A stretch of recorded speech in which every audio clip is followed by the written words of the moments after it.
João capítulo 14, a partir do verso de número 21, lemos assim: Aquele que tem os meus mandamentos e os guarda, esse é o que me ama. E aquele que me ama será amado por meu Pai. E eu também o amarei e me manifestarei a ele. Disse-lhe Judas, não o Iscariotes: De onde procede, Senhor, que está para manifestar-te a nós e não ao mundo? Respondeu Jesus: Se alguém me ama, guardará a minha palavra, e meu Pai o amará. E viremos para ele e faremos nele morada. Quem não me ama não guarda as minhas palavras, e as palavras que estás ouvindo não é minha, mas do Pai que me enviou. Amém, amém. Irmãos, eu quero começar esse culto retomando algo que eu disse no culto de quarta. Quem aqui estava no culto de quarta? O culto de quarta foi abençoado, não é? E na mensagem de quarta, em determinado ponto, eu disse algo para a igreja, e eu quero começar essa mensagem retomando exatamente aquilo que eu disse. Nós estávamos estudando um trecho de Filipenses, onde a gente, lendo ali o que Paulo estava ensinando a respeito de alguns assuntos, a gente aprendeu que Paulo abriu mão de muita coisa, por amor a Jesus. E coisas que algumas delas não necessariamente seriam pecados em si, mas ele entendeu que tudo aquilo que eram coisas até de valor para os outros seres humanos, para ele era tudo esterco. Paulo jogou tudo para o alto, porque ele queria conhecer Jesus e ser achado nele. E um conhecimento que a gente vai falar melhor daqui a pouco, que não tem a ver simplesmente com você aprender sobre, tem informações a respeito de alguém, mas o conhecimento na Bíblia é sempre experiencial, tem a ver com você conviver, tem intimidade, tem experiência com alguém. E essa experiência de Paulo, meus irmãos, ela revela para a gente uma realidade que eu como pastor estou vendo todo dia. As pessoas chegam para a igreja e muitas vezes elas abrem mão de muitas coisas. Algumas delas têm que abrir mão mesmo, pecado, prática pecaminosa, coisa que aprendeu errado a vida inteira, agora vai fazer o certo. Mas a gente repara o seguinte, algumas pessoas, elas largam certas coisas de tal modo que é impossível para elas voltar para a vida de antes. Enquanto outras pessoas, infelizmente, é só uma questão de tempo.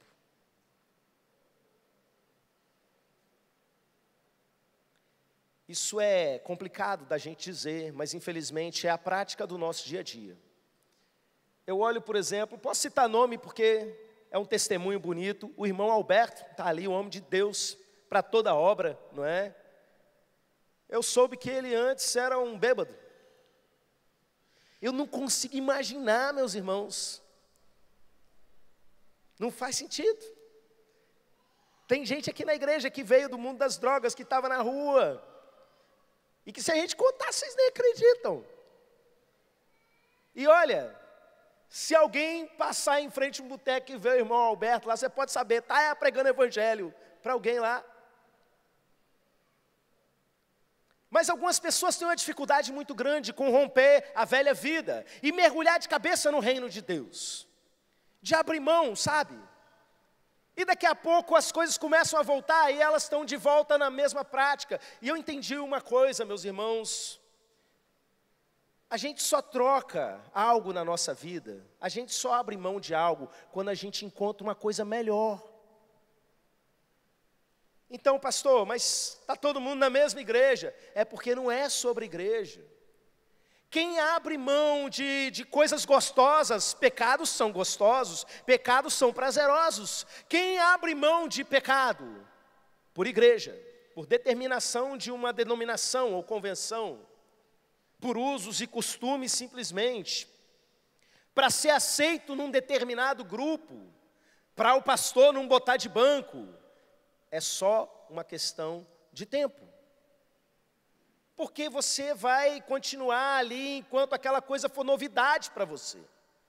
Mas, meus irmãos, aquela pessoa que encontrou algo diferente, sabe? Jesus, nas suas parábolas, usou algumas figuras interessantes. O tesouro de grande valor. que o cara vende tudo que tem, vai lá e compra aquele pedaço de terra porque ele quer muito aquele tesouro que está ali escondido. A pérola de grande valor, o tesouro escondido no campo, a pérola de grande valor, o mesmo significado. Quem conheceu Jesus não quer trocar isso por nada, meus irmãos. Quem conheceu de verdade, sabe? Jesus fala a respeito de pessoas que a si mesmos se fizeram eunucas. O que isso quer dizer? Imagina a força que o impulso sexual tem na sua vida, seja ele qual for. Jesus está dizendo de pessoas que são capazes de anular a sua própria sexualidade, de não viver a sua própria sexualidade, por amor ao reino de Deus. Eu aprendi que quem ama o rei, ama o reino.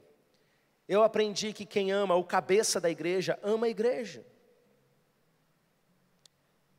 Então, meus irmãos, tem a ver com algo que está para além de você simplesmente crer, no sentido de acreditar nele, e de ter informações teológicas a respeito da pessoa de Cristo. Eu conheci pessoas que sabiam muito sobre Jesus, com um cigarro na mão, falando um monte de palavrão e despejando ódio e mentira o dia inteiro. Eu estou falando de algo mais profundo, que é o assunto da mensagem dessa noite, que a gente vai trabalhar um pouco disso no texto que nós lemos. Eu começo essa mensagem perguntando para você: você conhece ele? Você realmente chegou nesse ponto de se encantar por Jesus, como Paulo se encantou? De pensar, não quero saber de mais nada, é só Jesus, abro mão de qualquer coisa por Jesus. Esse texto que a gente leu é um pedaço de um discurso longo de Jesus, o seu último discurso antes de ser preso, que é muito forte, é muito rico, e eu não dou conta de pregar ele inteiro, sabe, porque são vários capítulos do Evangelho de João, e é uma densidade de informação e de mensagem tão grande, tão profunda, que às vezes a gente pega, às vezes eu prego em um único versículo, às vezes num pedacinho do versículo, e a gente já apanha assim, suficiente, né, para ficar meditando naquilo muito tempo. E o pedacinho que nós lemos, Jesus fala a respeito de algo. Eu quero ler o primeiro versículo de novo com os irmãos, que diz assim: aquele que tem os meus mandamentos e os guarda, esse é o que me ama, e aquele que me ama será amado por meu Pai, e eu também o amarei, e me manifestarei a ele. Eu quero falar, a partir desse momento, sobre a manifestação de Jesus na vida da gente. Essa é uma palavra que a gente usa de vez em quando no dia a dia, e não para pensar no significado. O trânsito agarrou, você procura saber por que está tudo parado. Está tendo uma manifestação lá perto da CST. Você começou a orar, a pessoa ficou endemoniada. Ih, manifestou, pastor, vamos correr lá. O que é manifestar? Manifestar tem a ver com revelar algo, com tornar visível algo. E quando a gente fala de manifestação de Deus, eu quero que você pense comigo. Em Isaías a gente lê que a glória do Senhor cobre toda a terra. Sua glória está por toda a terra. Mas em alguns momentos e lugares específicos, nós vemos que essa glória se manifesta. Algo acontece que torna visível para as pessoas que Deus está nesse lugar. Existe um termo na teologia chamado teofania, que é basicamente isso. Quando a gente vê algum fenômeno, algo de visível se materializando, acontecendo, que na verdade não é simplesmente um fenômeno natural, é Deus se revelando, uma teofania. Por exemplo, Elias ora pedindo para descer fogo do céu, e desce fogo do céu. Moisés sobe ao monte, o monte treme, fumega, mas não é um terremoto normal. Quem está vivendo o contexto sabe que aquilo carrega uma mensagem. É a presença de Deus, às vezes num terremoto, num fogo, mas às vezes numa brisa suave. Isso está presente no Antigo Testamento, isso está presente no Novo Testamento, e isso está presente na vida da igreja de uma maneira geral. Ao longo dos anos nós aprendemos muito sobre as teofanias, as manifestações da presença de Deus, aqui na nossa igreja. Eu me lembro, há uns anos atrás, a gente estava vivendo um momento muito especial, uma semana de dor que a nossa igreja estava vivendo. E eu me lembro, meus irmãos, que a irmã Diana estava aqui à frente ministrando louvor. E de repente ela disse algo. E quando ela acabou de dizer aquilo, veio um vento daquele lado, fazendo barulho. E o vento entrou aqui. E aqui, meus irmãos, onde eu estou, isso aqui era de madeira, né? Provisório, fez um redemoinho. Como a igreja estava ainda em obra, aquela poeirada, o redemoinho ficou visível. Foi um negócio cinematográfico e assustador no meio do culto, meus irmãos. A irmã liberou a palavra, para a gente fez muito sentido, e faz, não vou entrar em detalhes agora. E de repente aquilo se manifestou na nossa frente. Que, olha, a gente contando, um crítico talvez diga, e daí era só um vento. Quem estava naquela noite sabe que não era. A gente saiu daqui falando, rapaz...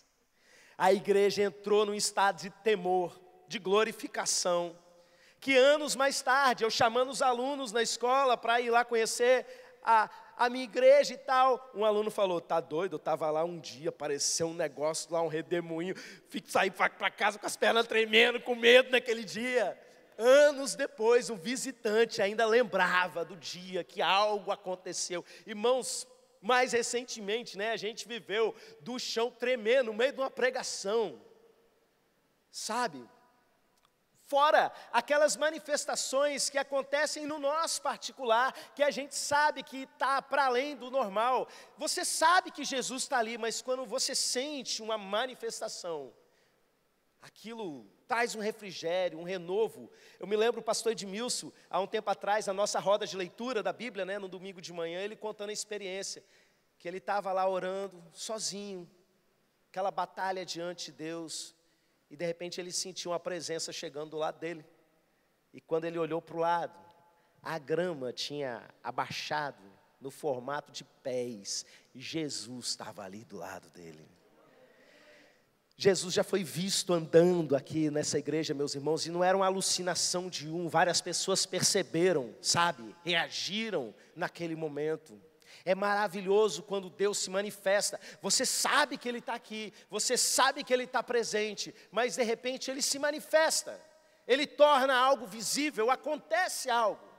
Mas nesse texto especificamente que nós lemos, nós aprendemos sobre um tipo de manifestação, que ele iria passar a fazer com seus discípulos. Judas, não Iscariotes, ele pergunta, não é? Como que o Senhor vai se manifestar a nós e não ao mundo? Que manifestação é essa? E Jesus vai explicar para a gente sobre uma modalidade de manifestação de Deus maravilhosa, meus irmãos, que você que não conhece precisa conhecer. É a manifestação que tem a ver com a morada dele em nós. Esse capítulo, ele começa falando de morada. Jesus fala para os seus discípulos, olha, na casa de meu pai há muitas moradas, vou preparar-vos lugar para que vocês estejam comigo, onde eu estiver, vocês estejam comigo. Ele começa dizendo, olha, vocês vão morar comigo lá. E nesse ponto ele fala, nós viremos morar aqui com vocês. Mais uma vez sobre moradia, sobre a habitação. E é um texto maravilhoso para a gente entender Pai, Filho e Espírito Santo. As pessoas que estão de fora desse cristianismo raiz, que entende a Bíblia da maneira como realmente ela está escrita, elas têm dificuldade de entender isso e pensam que a gente adora 3 deuses. Irmãos, há um único Deus. Mas olha que legal, Ele se revela a nós, Ele se manifesta na pessoa do Pai, do Filho e do Espírito Santo. Esse capítulo é fundamental para a gente entender isso. Ele não é um enxerto que pessoas que estavam querendo transformar a Bíblia botaram, não. Ele está lá nos originais, em tudo quanto é texto. É nesse texto, por exemplo, que Jesus vai dizer, eu e o Pai somos um. E quando ele diz, nesse texto que nós lemos especificamente, que eu e o Pai viremos a Ele e faremos nele morada, como que o Pai, como que o Filho vão ao mesmo tempo morar numa pessoa? É na pessoa do Espírito Santo, e ele segue o texto falando a respeito disso, ele vai falar muito a respeito do Espírito Santo. Ele vai dizer, por exemplo, eu vou para o Pai, mas eu não vou deixar vocês órfãos, eu vou enviar o meu Espírito. Como assim? Porque o Filho cumpria um papel de pai sobre eles, mas eles não iam ficar órfãos. Por quê? Porque o Espírito viria, e o Espírito cumpriria papel de pai sobre eles. Por quê? Porque o Filho, porque o Espírito são Deus. E eu quero que você pense um pouquinho na grandeza disso. O próprio Pai, o próprio Filho, ou seja, o Espírito Santo, vir fazer morada dentro de um ser humaninho como você. Você tem noção do tamanho, da grandeza, do poder que é isso? Que manifestação maravilhosa é essa, meus irmãos? Mais importante, não desprezando as outras, mas que um chão tremer, que um redemoinho, é você saber que por onde você estiver andando na sua vida, o próprio Deus está morando dentro de você. Irmãos, isso é tremendo demais. Isso é algo que às vezes passa despercebido na experiência de muitos cristãos. E eles vivem uma vida solitária e vivem uma vida sem ter uma noção, a ponto de se relacionar com Deus e conhecer Deus nesse nível. Simplesmente o ser mais poderoso do universo, a fonte de todo conhecimento, está aí dentro. Mas aí eu pergunto, dentro de quem?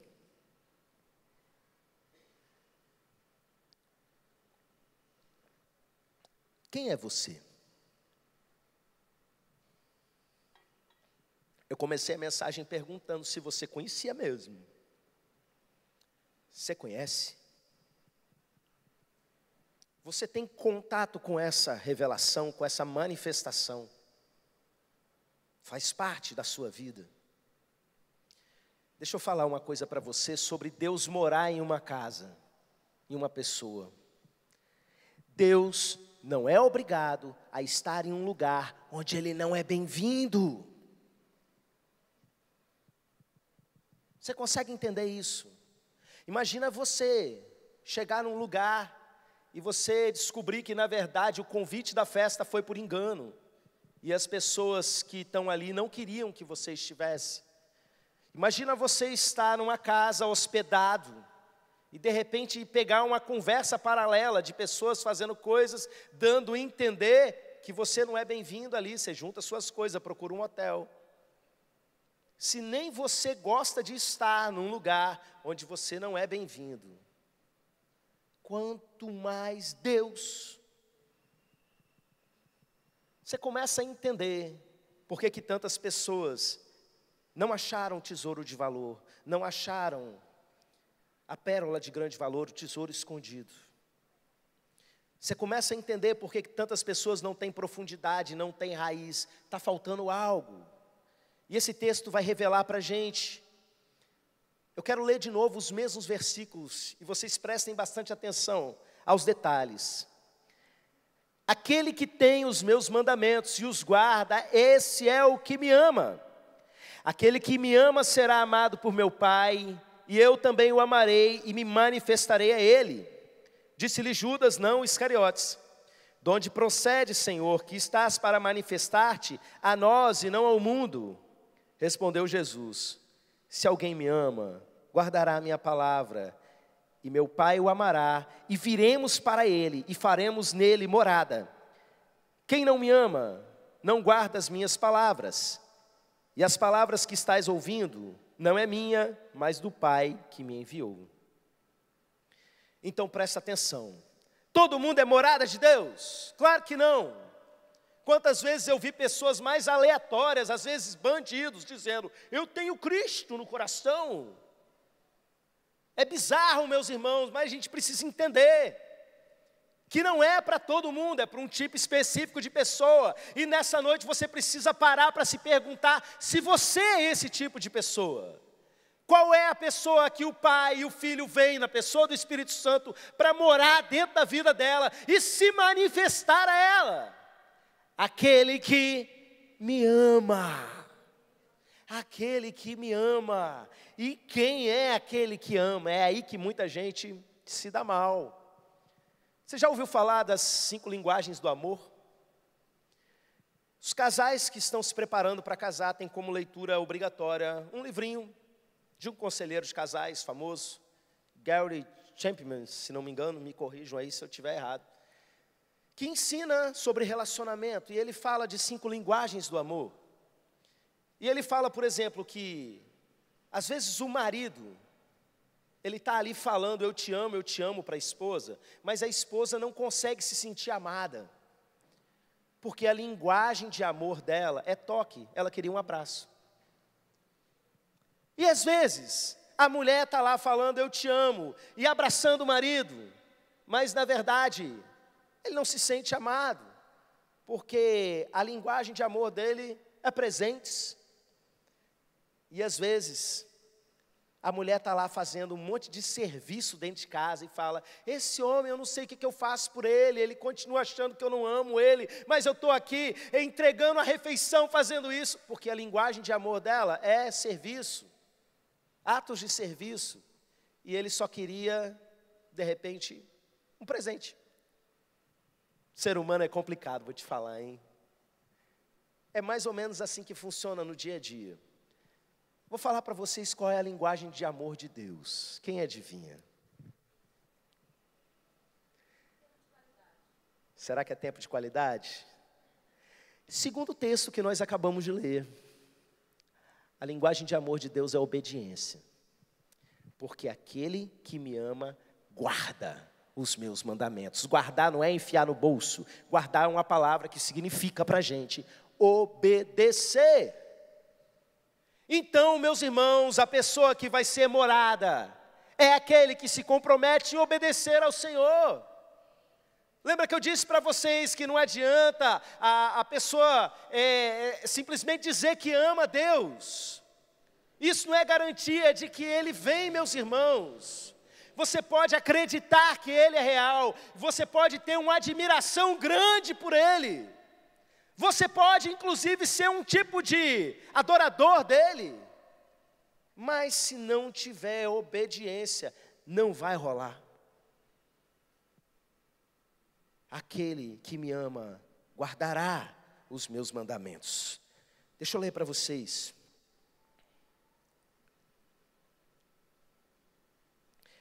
Avança um capítulo, vai lá para o 15. É o mesmo discurso de Jesus ainda. Nós vamos ler a partir do verso de número 10.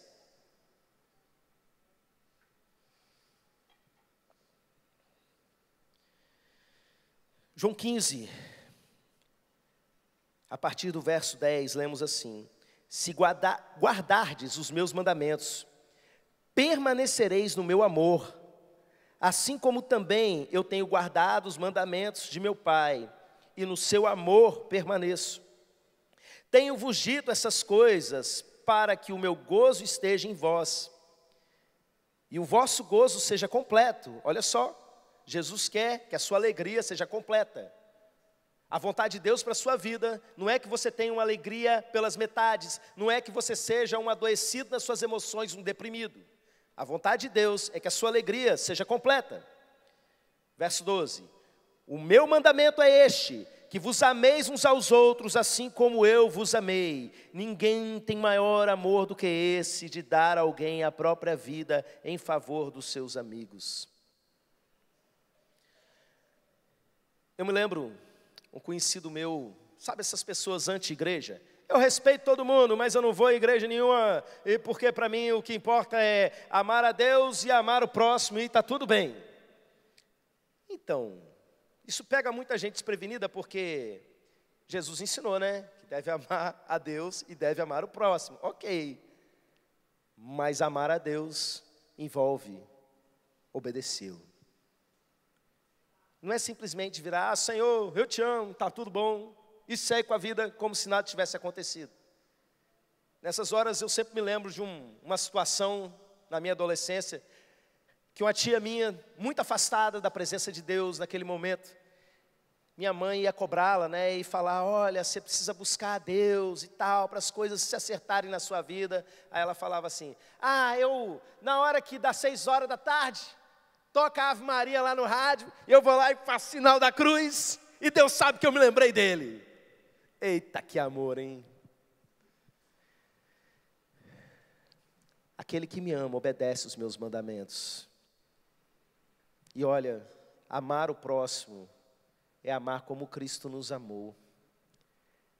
Lembra na semana passada que eu falei que amor não é sentimento, que amor tem muito mais a ver com ação, com atitude, com a decisão. Que amar envolve você continuar amando uma pessoa quando ela não merece o seu amor, e perdoar uma pessoa quando ela não merece o seu perdão, porque o modelo é como Cristo fez por nós, e o texto vai dizer aqui, deixa eu falar porque é muito forte, para eu não falar com as minhas palavras. Ninguém tem maior amor do que esse, de dar a alguém a própria vida em favor dos seus amigos. O verso anterior, o meu mandamento é esse, que vos ameis uns aos outros, assim como eu vos amei. Deus quer que você dê seu sangue pelo seu irmão. Mas pastor, já me falaram uma vez, né? O sangue está a vida, só quem pode dar a vida é Deus. Olha, está aqui dizendo, em outro texto, João vai dizer, nisto conhecemos o amor que Cristo deu a sua vida por nós, e nós devemos dar a nossa vida pelos nossos irmãos. Você ama o seu irmão como Cristo te amou. Você ama a Deus, obedecendo a Ele. Esse fim de semana nós tivemos aqui na igreja um seminário muito forte, foi maravilhoso ver o agir de Deus. Veredas antigas abençoando gerações.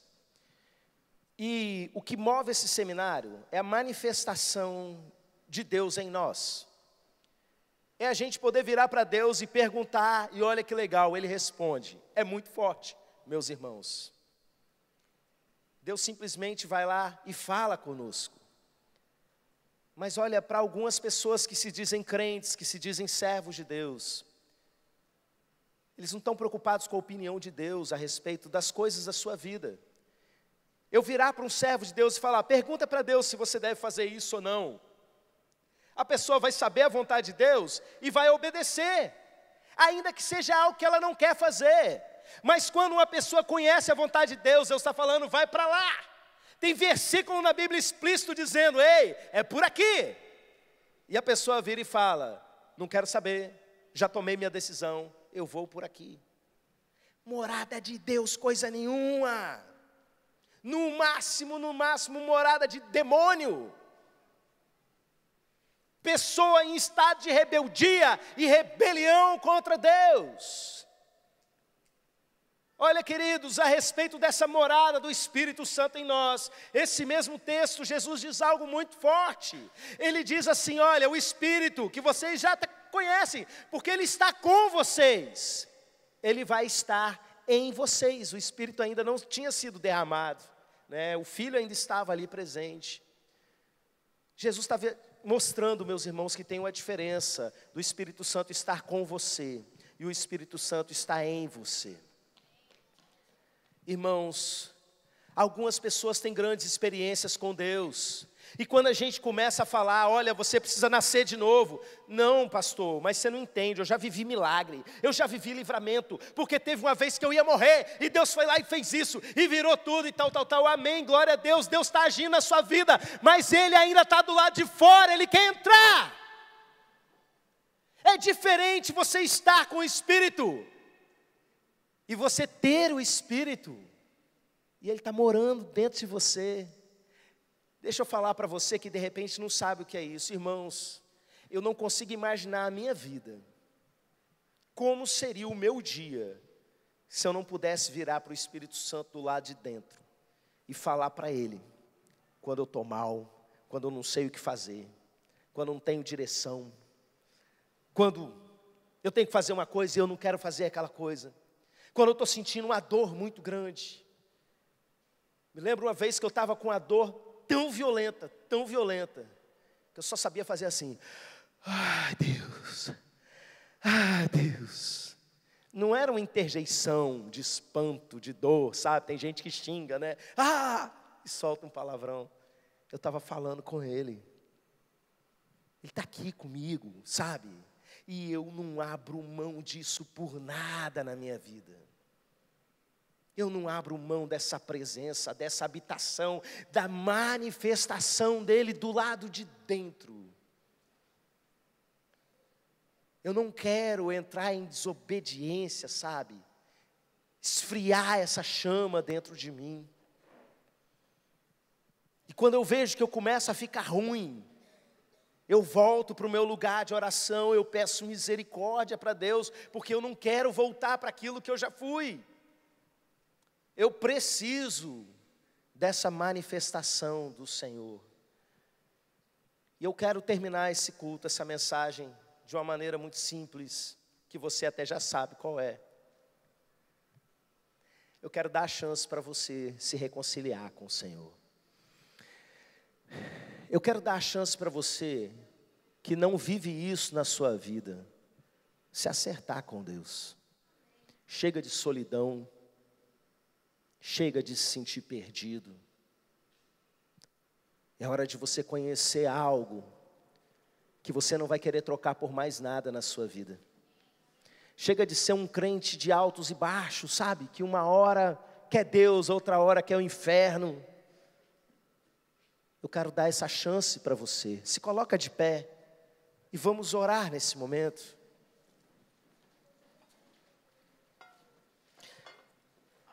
Primeira coisa que você vai perguntar para Deus é: quem é você nessa história? Ele está do lado de fora ou Ele está do lado de dentro?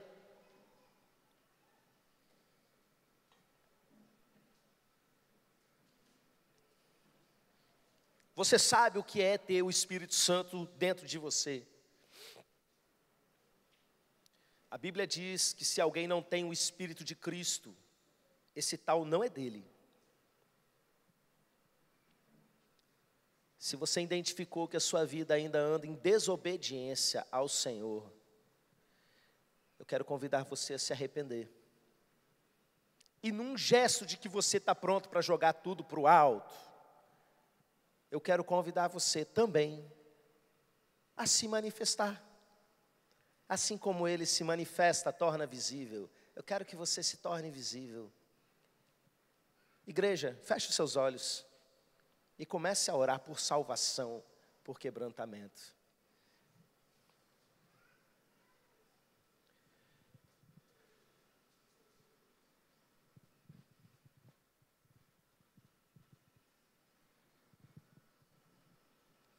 Eu sinto, Pai, o quanto o Senhor os ama.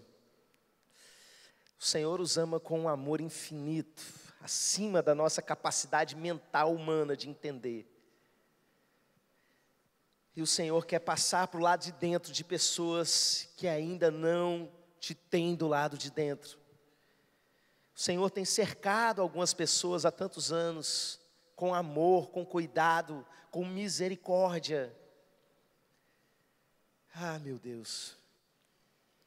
Quebranta corações, que essa noite seja uma noite de reconciliação com o Senhor, com arrependimento. A igreja continue orando, e eu quero fazer um convite.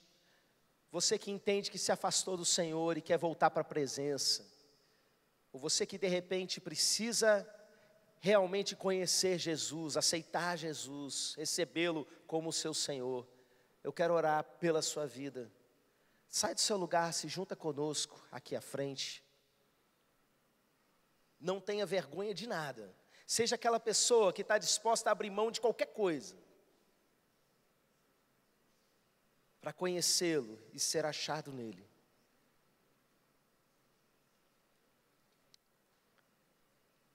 Aproveita esse momento para voltar para a presença de Deus. Vem para cá.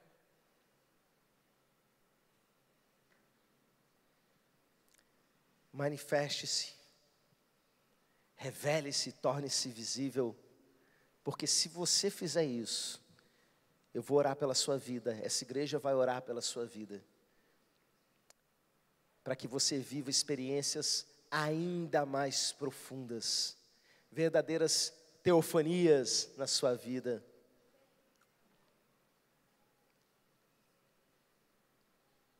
Amém.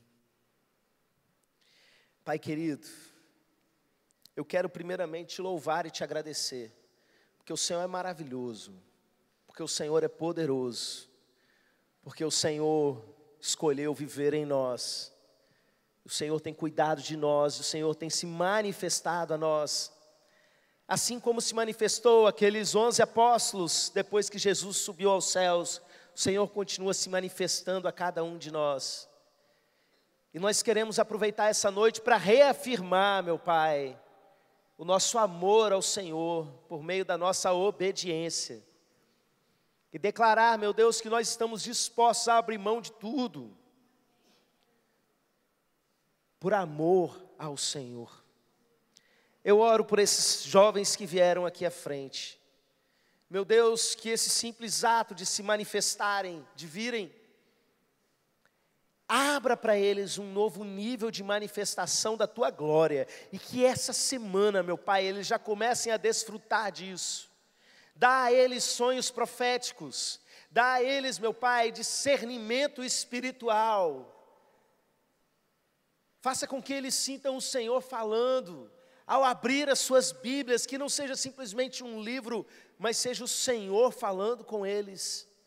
Em nome de Jesus. Amém, amém. Vamos aplaudir ao Senhor bem forte. Glória a Deus.